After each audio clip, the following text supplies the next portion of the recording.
Hello guys, welcome to my YouTube channel, and this is Mami Chan. Sian and Car. And so for today's videos, gusto ko lang ipakita sa inyo guys na papasagutan ko lang sa kanya yung modules niya. Aralan Panlipunan. Panlipunan. So, makinig kayo guys. Mga kasanayan pang pagkatuto na ilalarawan ang pansariling pangangailangan, pagkain, kasuotan at iba pa. At mithiin para sa Pilipinas, layunin na ibibigay ang kahulugan ng mga pangangailangan at mga halimbawa nito. Balikan natin. Isulat ang mga hinihinging impormasyon. Una, ako si Sia Said Isandigan. Ako ay nakatira sa Parañaque City. Ako ay 6 na taong gulang. Ang tatay ko ay si Celerino Sandigan Jr. Panglima, ang nanay ko si Chanter B. Angeles. Okay, next page. Unawain natin. Mayroong mga pansariling pangangailangan ang bawat tao. Ito ay nagbibigay ng tulong sa kanya upang mabuhay at makapamuhay ng maayos sa araw-araw. Ito yung mga pansariling. Sit down, baby. Sit down ka muna. Ito yung mga pansariling pangangailangan ng bawat tao. Makinig. Mga pansariling pangangailangan ng tao, pagkain, tubig, tirahan, damit, at edukasyon. So, dito, nakulayan mo na yung mga pansariling pangangailangan mo tulad ng damit. Siyempre, una, pagkain. Pangalawa, tubig, tirahan, damit, at edukasyon. So, very good. Next, dito naman, sa kabilang page, sorry na guys, dito sa kabilang page, ipakita dito sa una, kung ang larawan sa kahon ay pansariling pangangailangan at maglagyan mo siya ng masayang muka, at pangalawa, malungkot kapag ang mukha kung hindi pansariling pangangailangan. O ang pagkain ba?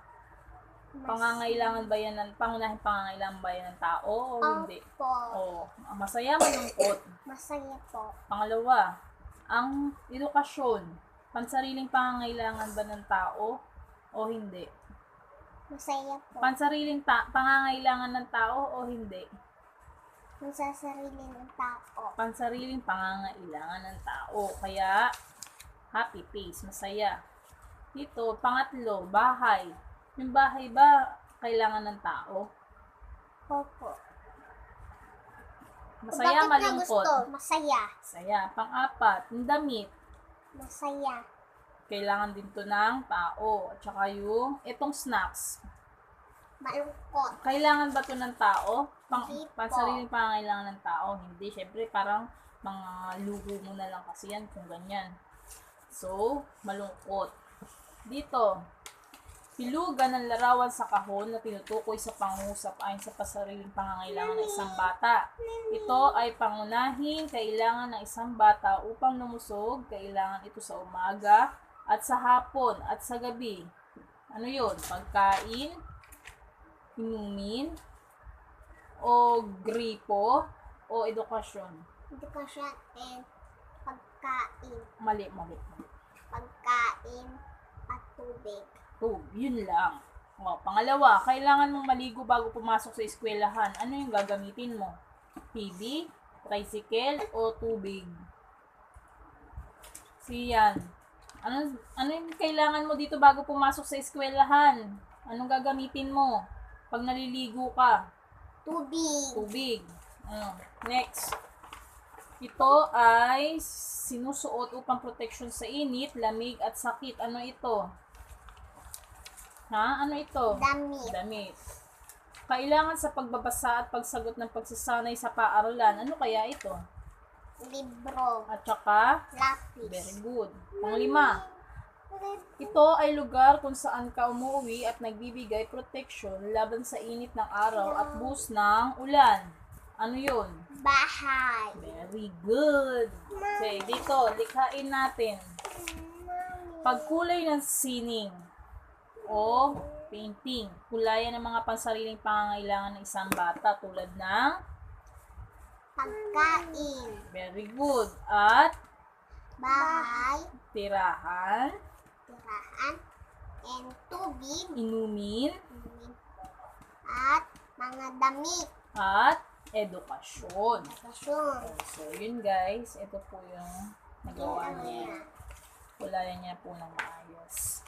Okay, dito. Next page. Ito yung mga layunin. Ito yung rubrics. So, yun na nga guys. Napakahusay.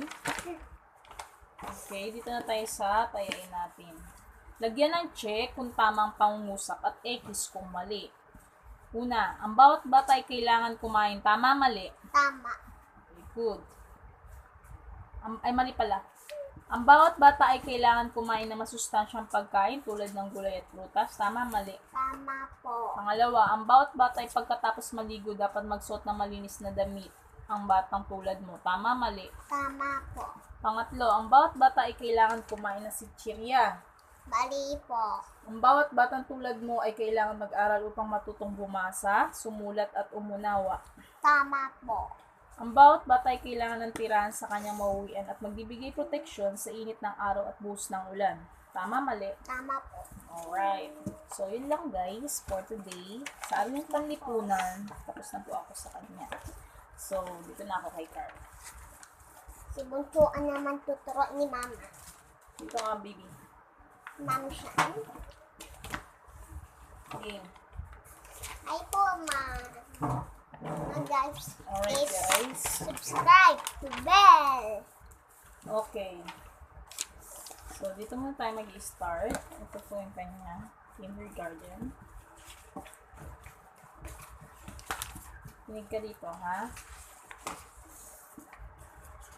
So, ito. Ano yung kasarian mo? Babae, lalaki? Lalaki. Lalaki. Wait lang, guys. Masyado kami magulo, guys. Next.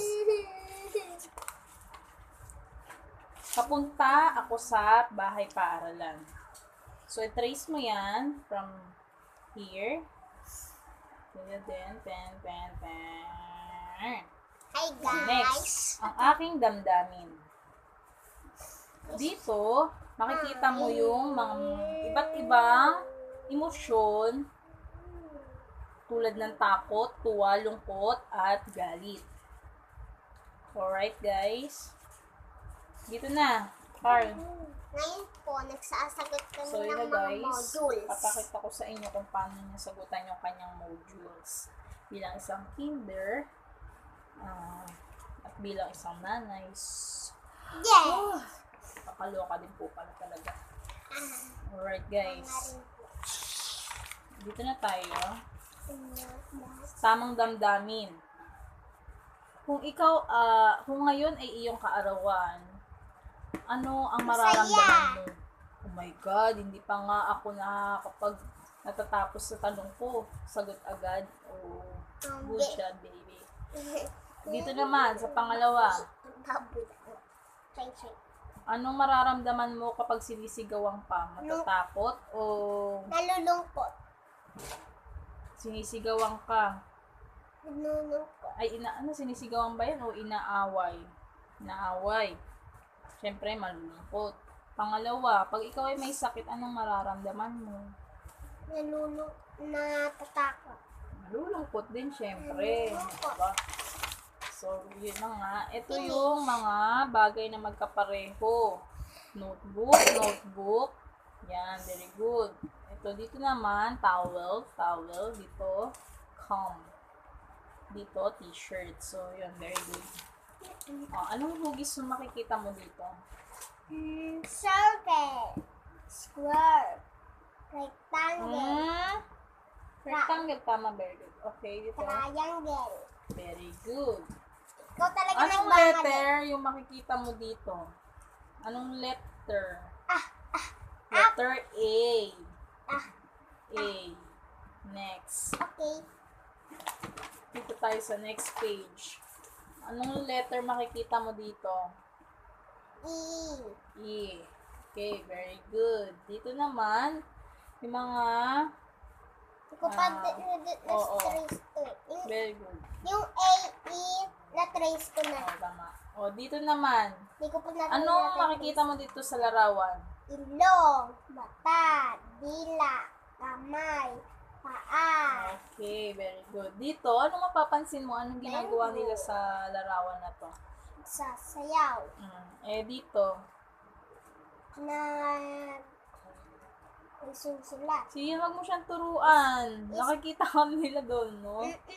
Next, dito. Tumatakbo. Nagkakanta. Ano to? Tumatalon. Oh, very good. Marunong na siya magbasa, guys. So, yun lang. Medyo kailangan ko pa siyang turuan ng mga bagay-bagay kasi ibang mga salita hindi niya pa kayang basahin. Kuya! Si Kuya, marunong na siyang magbasa. 3, 2. Oh, dito. Pang-aralin panglipunan. Nasaan yung modules mo kanina? 1. What's that, mama? So, ito yung modules niya, guys. So, Iyak dito, ka! oo. Ito. Magulo. Ito yung mga pangangailangan ng bata. Tulad ng pagkain, Tubig, damit, bahay, tirahan, tirahan, at ano pa? Wala na, and that's it. Okay, dito lang tayo sa kabila. So, yun na nga, guys. Nakulayan niya na lang po ng maayos. And good job ka dyan. Dahil dyan, meron kang 3 stars sa akin. At ito rin po, guys. Mapapansin nyo rin dito na na-trace niya naman po ng maayos. Okay, guys. Tapos dito na tayo. Dito. Kanin ka dito.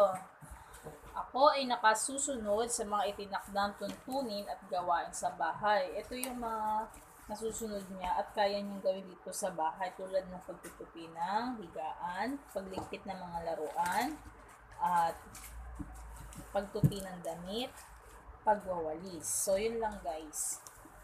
Okay, next page. At dito, mapapansin nyo na meron tayong mga tungkulin at ito yung isa sa ating mga tungkulin yung pagligo sa araw-araw. So, dito, tinanong ko sa'yo kung ilan yung mga makikita mong ginagamit natin na panlinis sa ating katawan. Meron kang 8. So, yun. Good siya, baby. That baby boy. Dito naman, Baby boy. ito. Ano itong makikita mo sa larawan? Manika. Ito. Apple. Ay, Tagalog po tayo, guys. Mansana. Martilyo. Mangga. Okay, very good. Dito, naisulat naman niya, guys, na maayos yung pinapagawa ko sa kanya. Mansan. Sulat ang letrang M sa bawat unang tunog na salita. Martilya. Dahil dyan, very good ka sa akin. Manika. Excuse me, guys. Medyo may sabit. So, ayun na nga.